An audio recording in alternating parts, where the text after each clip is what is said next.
তো রাধে রাধে সকলকে।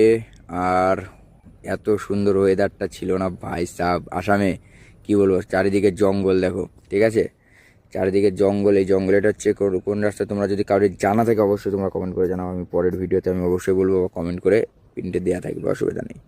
তো চারিদিকে পাহাড় ছিল, জঙ্গল ছিল, রাস্তাও ক্লিয়ার ছিল। আর সকালবেলা কটা বাজে তখন, হয়তো খুব জোর হলে 6টা, 6:30 কিংবা 7টা এরকম বাজে, ঠিক আছে। মার্কেটে ঢুকছিলাম। তো ব্যাপার হচ্ছে, আমার রাত্রে গাড়ি ছেড়েছিল, রাত্রে গাড়ি ছাড়ার পরে আমার লেট হয়েছিল না লেট, কিন্তু গাড়িটা ঠিকঠাক টানার জন্য ঠিকঠাকই টেনে গিয়েছিলাম, ঠিক আছে। তো ওখান থেকে এসে আমি আর ভিডিও করিনি, খালি খালি করার পরে দেখতে পারলে লাস্ট খালি করেছি। খালি করে আমাদের একদম দেবগ্রাম চলে এসেছে। দেবগ্রামে এসে কিছুটা ভিডিও করেছিলাম, কেননা পুলিশের গাড়ি আটকে গিয়েছিল জ্যামের মধ্যে, ঠিক আছে।